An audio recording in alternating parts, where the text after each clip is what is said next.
একবার চোখটা বন্ধ করে ভাবুন তো, এক গভীর ঘুম ভাঙার পর আপনি নিজেকে আবিষ্কার করলেন এক অচেনা অজানা গ্রহে। একটা ভয়ঙ্কর স্পেসশিপ দুর্ঘটনার পর আপনি সেখানে একেবারেই একা, আর সেই গ্রহের অদ্ভুত আর হিংস্র সব প্রাণী আপনাকে দেখলেই যেন গিলে খেতে আসছে। এমন একটা পরিস্থিতিতে আপনি কি করবেন, কিভাবেই বা বাঁচবেন? আজ আমরা ঠিক এমনই একটা রুদ্ধশ্বাস গল্প নিয়ে বানানো 2024 সালের সায়েন্স ফিকশন সার্ভাইভাল মুভি ডিস্ট্যান্টের গভীরে ডুব দেব। তো চেয়ারের বেল্টটা বেঁধে নিন, কারণ এই জার্নিটা মোটেও সহজ হতে যাচ্ছে না। গল্পের শুরুতেই আমরা মহাকাশে ভেসে বেড়ানো বুরাইলস নামের একটা বিশাল স্পেসশিপ দেখতে পাই। এই স্পেসশিপের যাত্রীরা কোনো সাধারণ পর্যটক নন, তারা হলেন খনি শ্রমিক, যারা এক গ্রহ থেকে আরেক গ্রহে যাচ্ছিলেন কাজের সন্ধানে। তারা সবাই ক্রায়োপড নামের এক বিশেষ ধরনের ক্যাপসুলের ভেতরে গভীর ঘুমে আচ্ছন্ন। এই ক্রায়োপড হলো এমন এক আশ্চর্য প্রযুক্তি যেখানে মানুষ বছরের পর বছর ঘুমালেও তাদের বয়স এক চুলও বাড়ে না। সবকিছু শান্ত আর স্বাভাবিকই চলছে।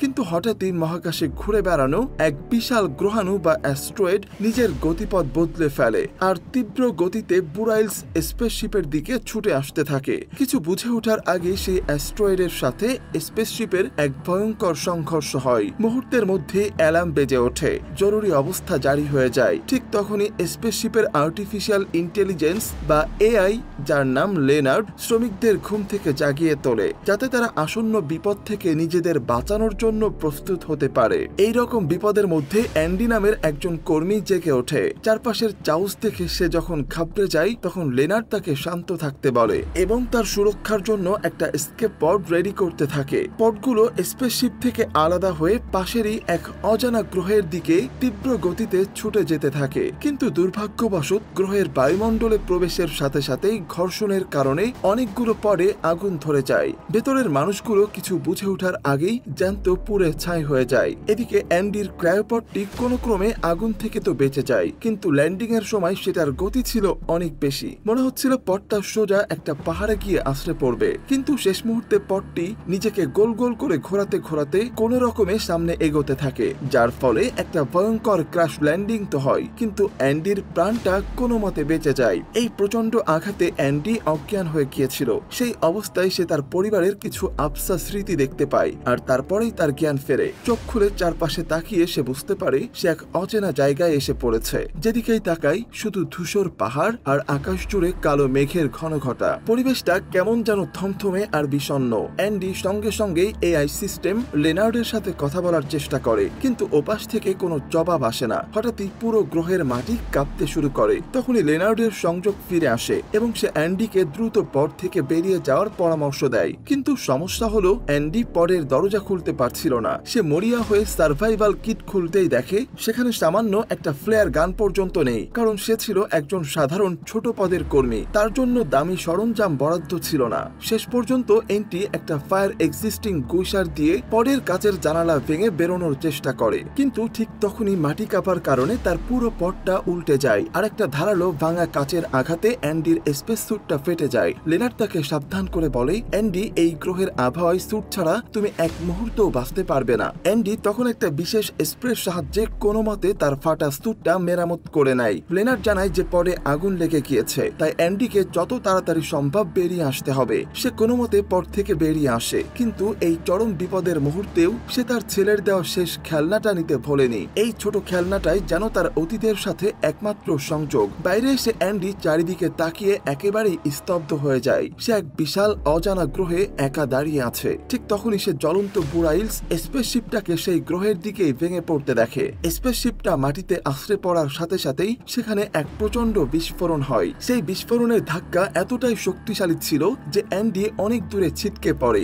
ভাগ্য ভালো যে এবারও তার প্রাণটা বেঁচে যায়। জ্ঞান ফেরার পর সে লেনার্ডকে জিজ্ঞাসা করে, আমি এখন কোথায়? লেনার্ড তাকে জানায় সে এমন এক অজানা গ্রহে এসে পড়েছে যার ব্যাপারে মানুষের কাছে কোনো তথ্যই নেই। তাদের স্পেসশিপটা ভুল পথে চলে আসায় এই দুর্ঘটনা ঘটেছে। হঠাৎ অ্যান্ডি দূর ভেতর থেকে একটা টিমটিমে আলো দেখতে পায়। এই অন্ধকার আর হতাশার মধ্যেও ওই একরত্তি আলোটাই যেন তার কাছে আশার প্রদীপ। সে সেই আলোর দিকেই এগোতে থাকে। পথে সেই বুড়াইল স্পেসশিপের ছড়িয়ে ছিটিয়ে থাকা ধ্বংসাবশেষ দেখতে পায়। পাশেই একটা আস্ত ক্রায়োপড পড়েছিল। অ্যান্ডি সেখানে যায় এই ভেবে যে যদি একটা বাড়তি অক্সিজেন ট্যাঙ্ক পাওয়া যায় তাহলে এই গ্রহে সে আরো কিছুক্ষণ বেশি টিকে থাকতে পারবে। কিন্তু পরের দরজা খুলতেই ভেতর থেকে একটা লাশ তার গায়ের উপরে এসে পড়ে। এই ভয়ঙ্কর দৃশ্য দেখে তার রক্ত হিম হয়ে যায়। যাই হোক, সে সাহস করে অক্সিজেন ট্যাঙ্কটা বের করে, কিন্তু দেখে যে সেটাও পুরোপুরি নষ্ট হয়ে গিয়েছে। হতাশ হয়ে সে আবার সেই আলোর দিকে হাঁটতে শুরু করে, কিন্তু সে খেয়াল করে না যে পথটার উপরে কোনো এক হিংস্র জন্তুর ধারালো নখের আঁচড়ের দাগ ছিল, যা জানান দিচ্ছিল অ্যান্ডি এই গ্রহে একা না। আলোটার কাছে পৌঁছে অ্যান্ডি আরো একজন মানুষকে দেখতে পায়। তার নাম ডুইন। অ্যান্ডিকে জীবিত দেখে ডুইন যেন আকাশের চাঁদ হাতে পায়। কথা বলে তারা বুঝতে পারে এই গ্রহে খাবারের মতো কিছুই নেই। ডুইন জানায় তাদের কোম্পানি টাকা বাঁচানোর জন্য একটা শর্টকাট রাস্তা ব্যবহার করার সিদ্ধান্ত নিয়েছিল, কিন্তু সেই রাস্তাটাই ছিল আসলে বিপদসংকুল, যার কারণে তাদের আজ এই দশা। ডুইন কমিউনিকেশন ডিপার্টমেন্টে কাজ করত, তাই সে পৃথিবীতে সিগন্যাল পাঠিয়ে সাহায্যের জন্য অনুরোধ করার চেষ্টা করছিল। কিন্তু ডুইন যা বলে তা শুনে অ্যান্ডির বুকটা ধড়াস করে ওঠে। এই সিগন্যাল পৃথিবীতে পৌঁছাতেই 8 মাস সময় লাগবে, আর পৃথিবী থেকে যদি সবচেয়ে দ্রুতগতির রেস্কিউ শিপও পাঠানো হয় তাহলেও তাদের কাছে পৌঁছাতে প্রায় 2 বছর লেগে যাবে। ডুইন বলে আপাতত তাদের দক্ষিণের দিকে যেতে হবে, যেখানে বুড়াইলস স্পেসশিপের মূল অংশটা ভেঙে পড়েছে। এই ভয়াবহ সত্যিটা শুনে অ্যান্ডির সব সাহস যেন উড়ে যায়, কিন্তু ডুইন তাকে ভরসা যোগায়। ঠিক তখনই কথা বলার সময় অ্যান্ডির পা লেগে ডুইনের সিস্টেমের একটা তার খুলে যায়। অ্যান্ডি যেই না ঝুঁকে সেটা লাগাতে যায়, এক মুহূর্তের মধ্যেই কোত্থেকে যেন এক ভয়ঙ্কর জন্তু এসে এক পলকে ডুইনকে তুলে নিয়ে অন্ধকারের মধ্যে মিলিয়ে যায়। অ্যান্ডি ব্যাপারটা টেরই পায় না। সে তারটা লাগিয়ে পৃথিবীতে সিগন্যাল পাঠিয়ে দেয় এবং ডুইনের বন্দুকটা তুলে নিয়ে স্পেসশিপের ধ্বংসাবশেষ খোঁজার জন্য একাই বেরিয়ে পড়ে। কিছুক্ষণ হাঁটার পরে তার অক্সিজেন ট্যাঙ্কের অক্সিজেন প্রায় শেষের দিকে চলে আসে, তবুও সে মনের জোরে সামনে এগোতে থাকে। হঠাৎ তার রেডিওতে একটা নতুন আওয়াজ ভেসে আসে। কণ্ঠটা নায়োমি নামের এক মেয়ের। সে জানায় তার পা একটা পরের নিচে বাজেভাবে আটকে গেছে এবং সে অ্যান্ডিকে তার লোকেশনে পাঠায়। লেনার্ড তখন অ্যান্ডিকে সাবধান করে যে নায়োমি যেখানে আছে সেই এলাকাটা অত্যন্ত বিপজ্জনক। কুয়াশার কারণে সেখানে ভালোভাবে কিছু দেখাও যায় না, আর সেখানে পৌঁছাতে পৌঁছাতে অ্যান্ডির সব অক্সিজেন শেষ হয়ে যাবে। লেনার্ড তাকে পরামর্শ দেয় আগে স্পেসশিপের ধ্বংসাবশেষে গিয়ে নিজের অক্সিজেন ট্যাঙ্কটা ভরে নিতে, কিন্তু নায়োমির কাতর অনুরোধে অ্যান্ডির মন গলিয়ে দেয়। সে নিজের জীবনে ঝুঁকি নিয়ে তাকে সাহায্য করার জন্য রাজি হয়ে যায়। অ্যান্ডি নায়োমির পাঠানো লোকেশন ধরে এগোতে থাকে, আর দুজন রেডিওতে কথা বলতে থাকে। কিছুক্ষণের মধ্যেই রাত নেমে আসে। অ্যান্ডির মনে হতে থাকে অন্ধকারের মধ্যে কিছু একটা নড়াচড়া করছে। সে লেনার্ডকে জায়গাটা স্ক্যান করতে বলে, কিন্তু লেনার্ডের পুরনো মডেল হয় সে তা পারছিল না। কিছুক্ষণ পর অ্যান্ডি অন্ধকারের মধ্যে কারো উপস্থিতি পরিষ্কারভাবে বুঝতে পারে। সে নায়োমিকে ডুইনের উধাও হয়ে যাওয়ার ঘটনাটা বলে আর ভাবতে থাকে বেচারার সাথে আসলে কি হয়েছিল। হঠাৎ অ্যান্ডির নজর পড়ে মাটিতে অদ্ভুত কিছু পায়ের ছাপের উপর। সে ছাপ অনুসরণ করে সে একটা গর্তের কাছে পৌঁছায়, যা কিনা মাকড়সার জালের মতো কিছু দিয়ে ঢাকা ছিল। এটা দেখে অ্যান্ডি ভয়ে আটকে ওঠে আর নায়োমিকে জানায় এই গ্রহে হয়তো ভয়ঙ্কর এলিয়েন মাকড়সা আছে। সে বিপদের আঁচ পেয়ে দ্রুত নায়োমির দিকে এগোতে থাকে। কথার মাঝে নায়োমি অ্যান্ডিকে জিজ্ঞেস করে সে কেন টাকা কামানোর জন্য এমন ঝুঁকিপূর্ণ কাজ বেছে নিয়েছে। এই প্রশ্নটা শুনে অ্যান্ডির অতীতের কিছু স্মৃতি মনে পড়ে যায়, যেখানে সে তার স্ত্রী আর সন্তানের সাথে খুব সুখেই দিন কাটাচ্ছিল। অ্যান্ডি নায়োমিকে জানায় যে তার স্ত্রী আর ছেলে তাকে ছেড়ে চলে গিয়েছে। হঠাৎই সে কিছু ভয়ঙ্কর গর্জন শুনতে পায় এবং ভয়ে এদিক ওদিকে তাকাতে থাকে। লেনার্ড জানায় তার আশেপাশে অনেকগুলো ট্র্যাকার অ্যাক্টিভ রয়েছে, আর অবাক করা ব্যাপার হলো এই ট্র্যাকারগুলো তার সেই সব সহকর্মীদের যারা অলরেডি মারা গিয়েছে। অর্থাৎ এই সিগন্যালগুলো আসছে সেই সব প্রাণীদের পেট থেকে যারা তাদের খেয়েছে। অ্যান্ডি যেহেতু নায়োমির খুব কাছাকাছি পৌঁছে গিয়েছিল, তাই নায়োমি আকাশে একটা ফ্লেয়ার গান ফায়ার করে যাতে সেই আলোতে অ্যান্ডি তার পথটা খুঁজে পায়। কিন্তু ফ্লেয়ারের আলোতে অ্যান্ডি সামনে যা দেখতে পায় তাতে তার নিঃশ্বাস বন্ধ হয়ে যাওয়ার উপক্রম হয়। তার সামনে দাঁড়িয়ে আছে বিশাল বিশাল সব মাকড়সার মতো দেখতে ভয়ঙ্কর প্রাণী। অ্যান্ডি এগুলো দেখে উল্টো দিকে দৌড়াতে শুরু করে। তার দৌড়ানোর শব্দ শুনে সেই মাকড়সাগুলো তার পিছু নেয়। অ্যান্ডি তার জীবনের সবটুকু শক্তি দিয়ে দৌড়াতে থাকে এবং এক পর্যায়ে ভারসাম্য হারিয়ে অনেক উঁচু থেকে নিচে পড়ে যায়। ভাগ্যক্রমে তার স্যুট আর হেলমেট থাকায় সে মারাত্মক আঘাত থেকে বেঁচে যায়। অ্যান্ডি নায়োমিকে এই ভয়ঙ্কর মাকড়সার কথা জানায়। হঠাৎ তার রেডিওতে ডুইনের হালকা আওয়াজ ভেসে আসে। নায়োমি বলে হয়তো ডুইন এখনো বেঁচে আছে, তাই অ্যান্ডির উচিত আগে তাকে খোঁজা। পাহাড় থেকে পড়ে যাওয়ায় অ্যান্ডি অ্যান্ডির জিপিএস কাজ করছিল না। তখন নায়োমি তাকে ডুইনের কাছে পৌঁছানোর রাস্তা বলতে শুরু করে। অবশেষে অ্যান্ডি ডুইনের লোকেশনে পৌঁছায়, যেখানে অনেকগুলো বিধ্বস্ত পট ছড়িয়ে ছিটিয়ে ছিল। সে দেখে মাকড়সাগুলো ডুইনকে তখনও খায়নি। ডুইন সুযোগ বুঝে ফ্লেয়ার গান দিয়ে ফায়ার করছিল। অ্যান্ডিকে দেখা মাত্রই সে চিৎকার করে বলে, আমার কাছে একটা প্ল্যান আছে। কিন্তু সে কিছু করার আগেই আওয়াজ পেয়ে একটা মাকড়সা তার উপর হামলা করে বসে। অ্যান্ডি দ্রুত একটা ক্রায়োপডের আড়ালে লুকিয়ে পড়ে এবং লুকিয়ে দেখে মাকড়সাটা তার ধারালো লেজ দিয়ে ডুইনকে নির্মমভাবে মেরে খেয়ে ফেলল।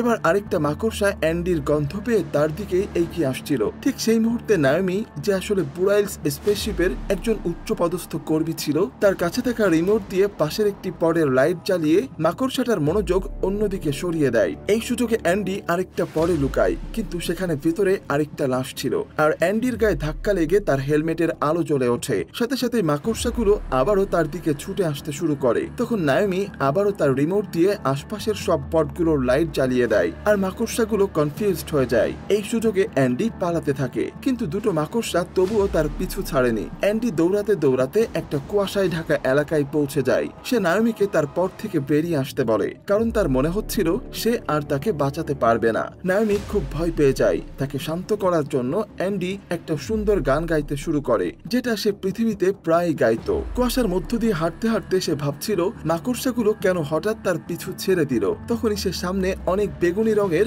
সুন্দর জোনাকি পোকার মতো কিছু উড়তে দেখে। এই দৃশ্য দেখে সে এক মুহূর্তের জন্য থমকে যায়, কিন্তু পরক্ষণেই সেই জোনাকিগুলো রাগে লাল হয়ে যায় আর একসাথে অ্যান্ডির উপর হামলা করে। অ্যান্ডি কোনো মতে সেখান থেকে পালিয়ে আসে। তারা কথা বলতেই থাকে, আর ঠিক তখনই মাটি ফুঁড়ে বিশাল এক প্রাণীর মুখ বেরিয়ে আসে আর এক ঝটকায় অ্যান্ডিকে গিলে ফেলে। অ্যান্ডি বুঝতে পারে তার খেলা এখানেই শেষ। প্রাণীটার পেটের ভেতরে সে যখন মৃত্যুর প্রহর গুনছিল, তখন সে লেনার্ডের কাছে সাহায্য চায়। লেনার্ড তখন অ্যান্ডির স্যুট থেকে এক ধরনের বিষাক্ত গ্যাস ছেড়ে দেয়, যার ফলে প্রাণীটা বমি করে অ্যান্ডিকে বাইরে ফেলে দেয়। অ্যান্ডি কোনো মতে উঠে সামনের একটা গুহার মতো জায়গায় ঢুকে পড়ে, কিন্তু ভেতরে ঢোকার সাথে সাথেই সে নিচে পড়ে যায়, যেখানে কিলবিল করছিল সেই ভয়ঙ্কর জোনাকি পোকাগুলো। সব জোনাকি একসাথে তার উপর হামলা করে। অ্যান্ডি গড়াতে গড়াতে কোনো মতে গুহা থেকে বেরিয়ে আসে। কিন্তু এখন অ্যান্ডির সবচেয়ে বড় সমস্যা হলো তার স্যুটে অক্সিজেন প্রায় নেই বললেই চলে। তবুও সে স্পেসশিপের দিকে না গিয়ে নায়োমির দিকেই যেতে থাকে।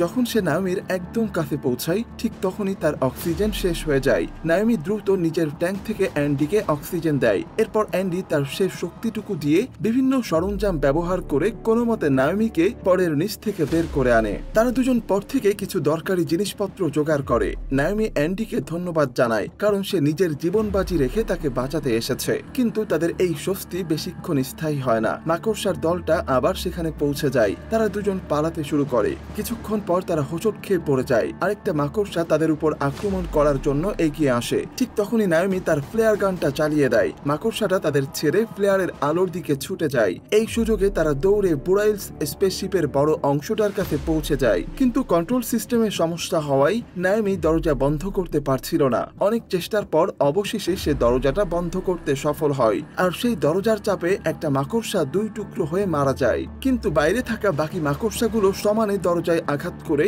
সেটা ভাঙার চেষ্টা করতে থাকে। উপায় না দেখে অ্যান্ডি আর নায়োমি স্পেসশিপের আরো ভেতরে গিয়ে লুকিয়ে পড়ে। তারা দেখে জেনারেটর এখনো চালু আছে। নায়োমি স্পেসশিপের অলিগলি চিনত, তাই সে সামনে এগোতে থাকে। কিছুক্ষণ পর তারা একটা কেবিনে অনেকগুলো অক্সিজেন ট্যাঙ্ক আর প্রয়োজনীয় জিনিসপত্র দেখতে পায়, কিন্তু কেবিনটা খোলার সময় তারা নিচে রক্তের দাগ দেখতে পায় এবং বুঝতে পারে মাকড়সাগুলো ইতিমধ্যে স্পেসশিপের ভেতরে ঢুকে পড়েছে। তারা লুকিয়ে লুকিয়ে দেখে একটা মাকড়সা সেখানে ডিম পেড়েছে এবং ডিমগুলোকে জাল দিয়ে ঢেকে রেখেছে। আর সেই ডিম থেকে বের হওয়া বাচ্চার খাবারের জন্য পাশে একজন মানুষের মৃতদেহ রেখে দিয়েছে। মাকড়সাটা তাদের উপস্থিতি টের না পেয়ে সেখান থেকে চলে যায়। অ্যান্ডি আর নায়োমি যেই না বাইরে আসে, অমনি আরেকটা মাকড়সা তাদের উপরে হামলা করে। অ্যান্ডি নায়োমিকে নিয়ে অন্য একটা রুমে ঢুকে ভেতর থেকে দরজা লক করে দেয়। সেই রুমটাতে অক্সিজেন ছিল, তাই তারা দুজনেই হেলমেট খুলে বসে কথা বলতে থাকে। অ্যান্ডি নায়োমিকে একটা ভিডিও দেখিয়ে বলে এই ভিডিওটি সেদিন তোলা, যেদিন তারা তার জন্মদিন পালন করে ফিরছিল।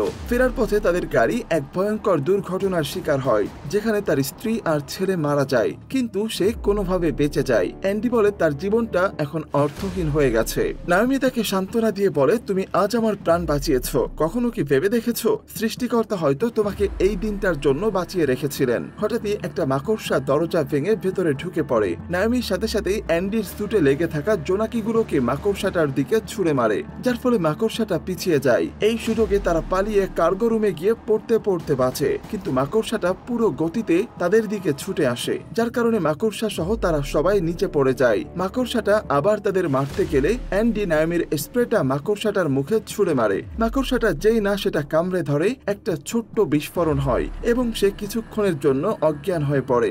এই সুযোগে অ্যান্ডি আর নায়োমি পালিয়ে দূরে চলে আসে। অ্যান্ডি একটা প্ল্যান করে, সে উপর থেকে একটা পট ফেলে মাকড়সাটাকে পিষে মারবে। সে নায়োমিকে মাকড়সার মনোযোগ সরাতে বলে আর নিজে উপরে একটা পটের কাছে পৌঁছায়। লেনার্ড তাকে জানায় পট চালু হতে 15 মিনিট সময় লাগবে। অ্যান্ডি তখন সিস্টেমের অপেক্ষা না করে নিজের স্যুটের ব্যাটারির সাথে পটটাকে কানেক্ট করে। লেনার্ড তাকে সতর্ক করে, এভাবে করলে তোমার এআই সিস্টেমের মধ্যে শর্ট সার্কিট হয়ে যাবে, অর্থাৎ আমি সবসময়ের জন্য বন্ধ হয়ে যাব, আর এত উপর থেকে পড়লে তোমার বাঁচার সম্ভাবনাও খুবই কম। কিন্তু নায়োমিকে বাঁচানোর জন্য অ্যান্ডি কোনো কিছুই পরোয়া করে না। সে শেষ মুহূর্তে পটটাকে নিচে ফেলে দেয়, যা সোজা মাকড়সাটার উপরে গিয়ে পড়ে। পটের নিচে পিষে মাকড়সাটা মারা যায়, কিন্তু এত উপর থেকে পড়ার কারণে অ্যান্ডিও অজ্ঞান হয়ে যায়। নায়োমির মনে হচ্ছিল অ্যান্ডি হয়তো মারা গেছে। সে কান্নায় ভেঙে পড়ে, কিন্তু কিছুক্ষণ পরেই অ্যান্ডির জ্ঞান ফেরে। ঠিক সেই সময় ভোরের সূর্য ওঠে। চারপাশের ভয়ঙ্কর পরিবেশের মধ্যেও সেই সকালের দৃশ্যটা ছিল অদ্ভুত সুন্দর। তারা দুজনেই বুঝতে পারে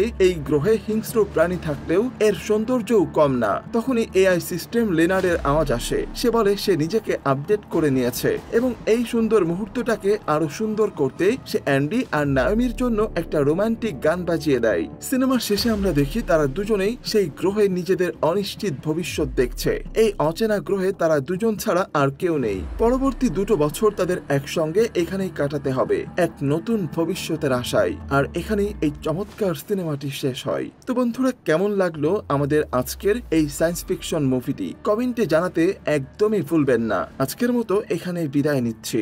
আবার দেখা হবে কোনো নতুন গল্পের সাথে নতুন কোনো গ্রহে। ততদিন সবাই ভালো থাকবেন, সুস্থ থাকবেন। আর হ্যাঁ, কে কোথা থেকে দেখছেন সেটা অবশ্যই কমেন্টে জানাবেন। আমরা অবশ্যই রিপ্লাই দেওয়ার চেষ্টা করব। তো আজ এই পর্যন্তই। আল্লাহ হাফেজ।